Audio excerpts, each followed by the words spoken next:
Well, it's a pleasure to be joined here backstage with Wayne Coyne from the Flaming Lips. Ahead of your headline performance. With you, Danny Boy from Ireland. Well, it's a pleasure. What's in store for tonight? What can we expect? Well, hopefully it'll be a I don't know how dark it gets. You know, I think we're playing at like 9 o'clock, and I forgot. The sun will begin to set at that time. Yeah. We're up here. I forget it's north. You know, so I don't know. We have laser beams and all that sort of stuff. I don't know how well you'll be able to see them, and I don't know. I think it'll be fantastic. You know, plus it's a really beautiful night. And it's the first night, isn't it? The first night of the thing. I feel like everybody's got a lot of energy, and But for us, so much of what we do is about our audience. You know, the audience, this energy and this love that kind of happens. So I think if they're into it, it will be a great experience. Yeah. I mean, I know that we're up there singing and playing songs and all that, but we do all this stuff because I think it sort of kicks in this surrender, I guess is what we call it, that if you'll just relax and sing along with us, the magic of what we have to offer can really take hold, and we can sing emotional songs. That's why I spoke about Danny Boy, because to me it's a really emotional song, and there is some power about singing about, and we suppose Danny Boy maybe about death, but it seems like some young person, something tragic has happened to a young person. But we sing these songs, it's almost like battling against the horrible, uncontrollable elements of the universe. And once we are able to sing about them, somehow they don't seem to be as monstrous or something. It's got like another piece of the universe that we understand, So that's what music does. And so when we sing songs, especially at the end of the set, we do something like Do You Realize, which really is about that thing. It isn't, to me, it doesn't feel like a sad song, like, oh boy, we're all walking off and we realize we're all doomed. I think we all walk away saying, yeah, this is life. This is life, and that force of life where we understand that everything is temporary. We understand our friends and ourselves someday are going to die, and it gives us more energy and more inertia to live. It gives us more reasons to live. So I know that's hokey, but a lot of it is just that we want to have a good time. Music can go out there, and in the end, you end up singing along with it. But then you kind of feel like, I felt kind of stupid when that happened. But I hope with the Flaming Lips that this thing that we sing all together, in the end of it, it's because we know it's true and it's real. Yeah.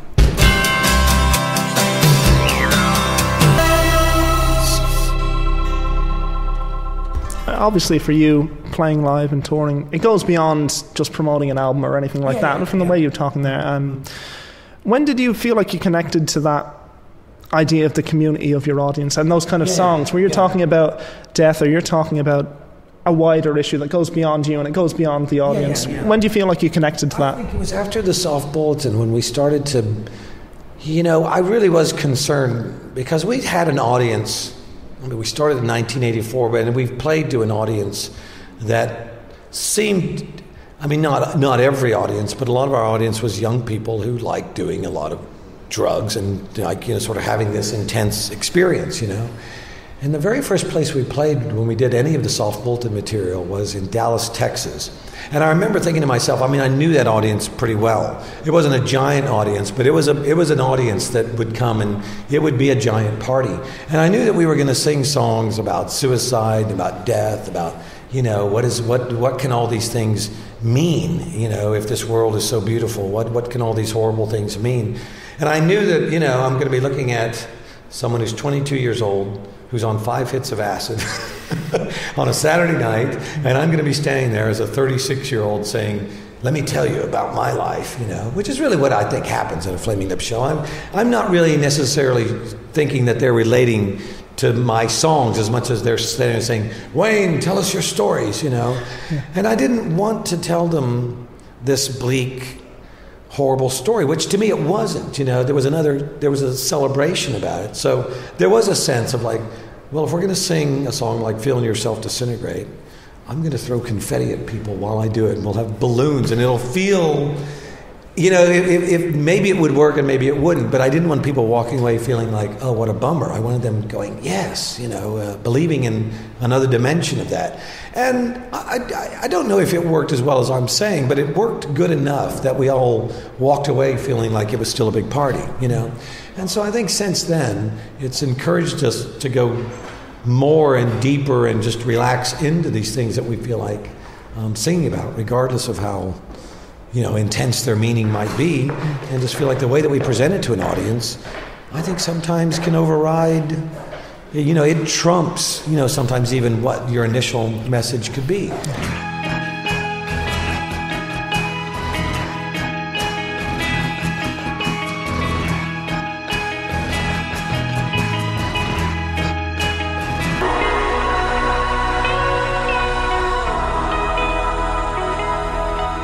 Hello, everybody. This is Wayne from the band The Flaming Lips, sitting here with the Danny Boy, and you're listening to Two States on RTE 2XM. And it's not something that I think even we're in control of. I think we sing the songs, and they do their thing, and what really is great is that thing in between, where we're all caught up in it together. But I don't know. I always worry about it because I don't know why it works, you know.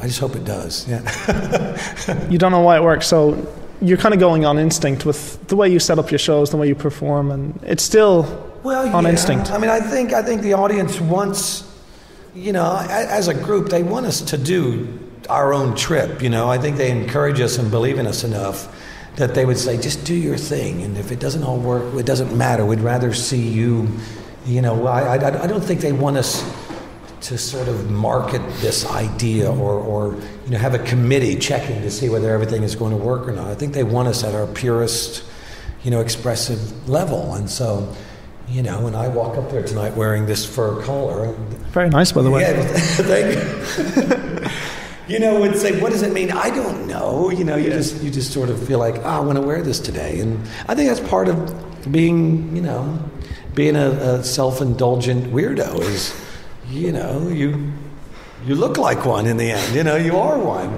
But I'm not ashamed of that. I mean, I think our audience wants that. You know, our audience has given us this whole great life that we live, and so to me, it'd be a waste if I tried to, you know, if I only used it to become more popular or more rich or more something. You know, so I use it to be exactly this thing they want us to be. Don't know what it is yet, but we keep, you know, whatever whim we go on, we just do it. Yeah. And it's still very much a DIY operation in the way that you would have toured in a van and, you know, when you're starting out and it was playing small clubs, but you've always retained a sense of your hands are involved in the making of this whole thing. Yeah, I think even more now than ever, really. You know, I think in the beginning you don't know what all you can do, and you run into these, you know, these experts or people that you feel like are experts anyway, and you say you want to do this, and they're like, oh, you can't do that, you know, you'd never be able to do that or whatever. And I think give us an example. Well, like, I mean, we carry around this giant video wall, this giant video screen that is kind of our own homemade films that kind of, you know, are an exaggerated projection of our songs as we go. It's there with us, sort of giving you more intensity and more meaning to the songs.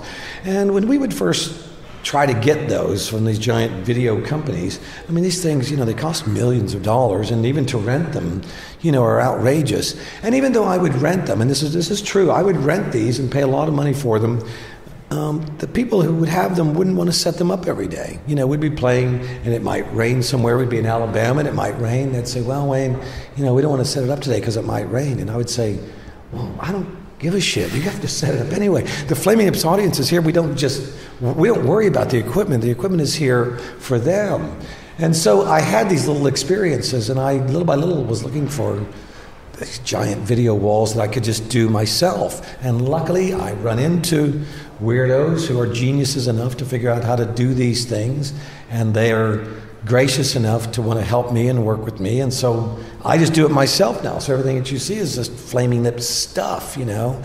We have our own laser beams, our own techs, our own, you know, all these little things that you think you won't be able to do. Little by little, you're lucky you run into people who know better, you know. And I want that, you know. I mean, I want to be able to do our show our way. I want it to be as good and as unique as possible. But mostly I want it to be good for the audience, you know. I don't want the audience showing up and saying, well, too bad, you know. Today it rained, so you get half the show. Yeah. I mean, we don't care, you know. I mean, usually what happens is it may think like it's going to rain, and we go on with the show anyway. It makes it even better.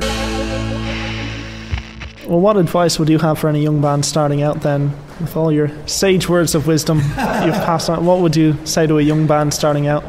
Well, I mean, you know, musicians and artists have, you know, their dilemma is kind of, you know, if you love to make music and you love to make art, you know, a lot of this is done internally. You know, you almost have to be an introvert to want to sit in the corner by yourself and draw pictures or write songs or any of that sort of stuff, you know. But then you have to come out of the corner if you want to perform them for people and become this ridiculous extrovert, you know. And those two worlds are very hard to live in and enjoy it at the same time, you know. And so for us, you know, I mean, we don't play like 200 shows a year. You know, we on a year like this year, maybe we'll play 50 or 60 at the most.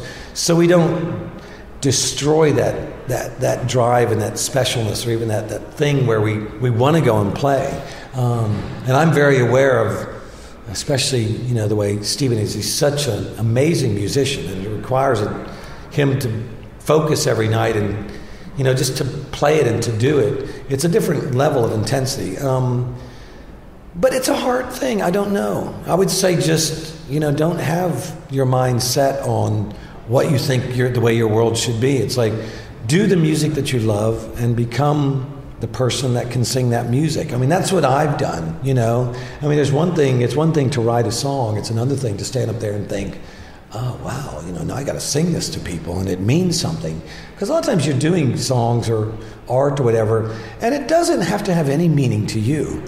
It's you doing it. So it's exactly you. You don't really have to worry about anybody else caring about it. But the minute it goes out into the world, if you're lucky, you know, this audience gives it this giant, permanent meaning, especially for them, you know. And then you're almost obligated to be the person that stands there and says, this is your favorite song, and we're going to play it with this epicness and this greatness, you know. But you don't always know what that means. And so I think that's where you have to become this idiot extrovert that stands up there and says, you know, maybe this would be embarrassing, but who cares about that? We have to sing this song about love and hope and all these things. But I don't know. You know, I would say the best thing you should do is do what you love and hope that you can get away with it. I think Andy Warhol says that, you know, just, you never know what will work and what won't. You may as well pursue the things that you really, really love. That's the only way we'll ever get anybody doing anything unique. If everybody tries to be, whatever it is, the next Oasis or the next Radiohead, we end up just with a bunch of, yeah, you're almost there kind of things. But when people are given, you know, the encouragement to be the exact inner weirdo that we know that they are, we do end up occasionally with music that says, gosh, you know, this is really, we're seeing something here, you know. So that's what I would say. Do what you love, and hope that you can get away with it, and hope that people respond. And if they don't, what do you do? Yeah. Well, what would you have done if you hadn't been a Flaming Lip? Just to get a bit existential. Yeah. No, I mean, I think about it all the time. I mean, when last night we were at a bar, you know, and there were people, even though it was 2 o'clock in the morning and we were having a great time, there were people that were working at the bar, you know, playing music and serving us drinks, and I think, I know what that would be like, you know, or when we're driving in America and there's a highway that you have to pay a toll on at 4 a.m. There's a guy sitting there taking your change.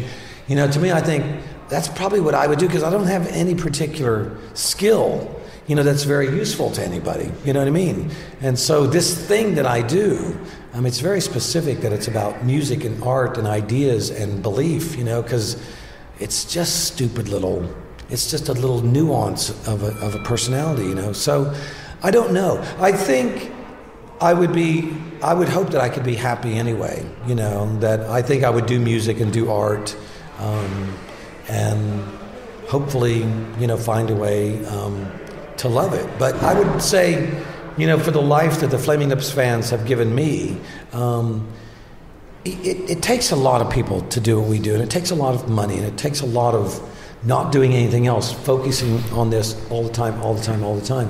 So it would be difficult to get to this level if you weren't pushed along by the inertia of success and feeling like, we have to do it. I mean, even the way that we record now, we're going to fly home tomorrow morning. We're probably going to be up all night. We're going to get done. We're going to go out and do some parties and stuff. We have to get up early and fly. We're going to fly home. We're going to get home about 10:30 on Sunday night. And then Monday at my house, we're going to start rehearsing and recording just that quick. We're not just going to do nothing.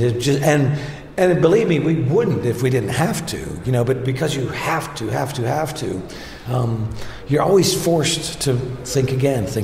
Yeah. It's great, but it's a lot to do, yeah.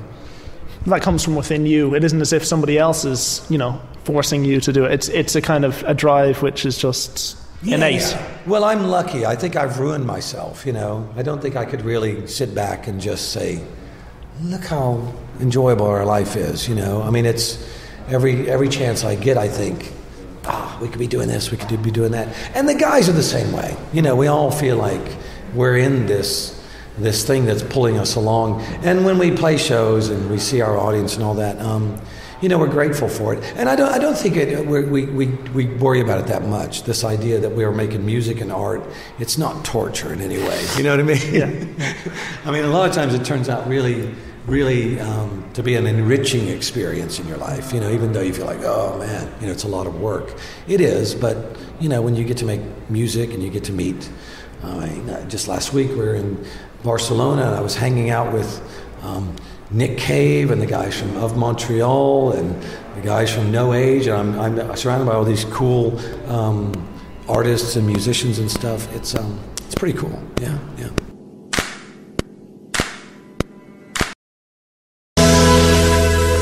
So I don't know. It would be difficult for a young group to do what we do, just because we've been doing it for so long, and we know how you got to set things up so it travels well, and how schedules work so you can get equipment from Singapore to Hawaii and all these sorts of things. There's a lot of logistics involved, and I like all that, But ultimately, you say a young band couldn't do it, but it's the same principles that you learned as a young band that you're just applying now on a bigger scale. It is, but there's a lot of experience that comes in there to think. Otherwise, I think it'd be very stressful to think you have to do all these millions things, and we've just done them for so long that it's nothing, and it allows us to go up there and play music and to be expressive and all that, and all this junk is already kind of set in place, And it is, as much as it's about music, it's about everything, I never would. The music communicates this great depth of, who we are and what our audience are about. But without the stuff, it could be easy to say, yeah, it's just a song, and I think when we're able to sort of amass this overwhelming experience, it's more than a song then. It's like this communion you have with all these other people that feel the same way you do, and it's a moment that's sort of so seared with all these lights and confetti and this it's like a region in the world that's just alight with love or something, And to me, that's more than just singing along with your favorite song. It says we want this song to change you, and we want this moment to change you. And if we're lucky, it does, And it changes us too. When we're up there playing, it's never just, well, it's all work and here we go. Here 10 minutes after this, we'll be sitting on a bus. It can be a really powerful thing, to stand there and knowing that people are really, understanding each other. I think that's really what it is. It's understanding, and listening and responding. It can be a great thing, yeah. Well, there we will leave it. Thank you very much, Wayne. Yeah, of course. A pleasure. Yeah. And I didn't mean to spring the Danny Boy thing on you. That was fine. Yeah.